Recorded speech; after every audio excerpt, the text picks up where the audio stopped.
okusinziira kansooke mbuuze ku batulaba musiibye mutya abannyabo ne bassebo bannayuganda kansubire nti muli bulungi ekibuuzo ky'ombuuzizza nga munnayuganda nze Nakato wa Mpuuga namukadde nzira namwandu nzira kakati amagye ge twalabye waliwo omuduumizi waago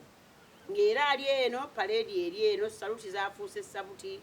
capa muguu ng'abantu bonna bakibabayi oye woyoni woye kula nnambo ezo ennyimba z'amagye zonna twazirabye kyokka ate tewaayise ebbanga ddene ne tuwulira nti ate ejjeno baamutudde talinnya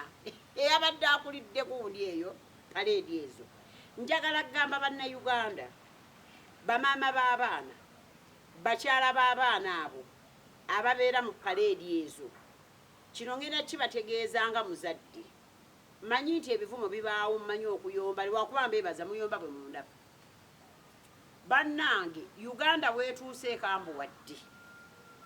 tugenda mu biseera bya bufuzi era ebyobululu bw'obanga olaba Nyanzi baamututte talinnya nga tudde n'omwogezi w'ekibiina kiri ono atalina amagezi omubbi wa TV mujja kunsonyiwa mwannyinaze waiswa ng'agamba bamutaddeko simanye emundu simene bajja simene Nyanzi n'agamba mbakwatira ki olwagize ne bamutwala bannange njagala okubagamba nti mwegendereze tubalumirirwako siyinza kusanyuka nga babakoze eki naye wabeewo obwegendereza mu kiseera kino kye tukola ki kye tulimu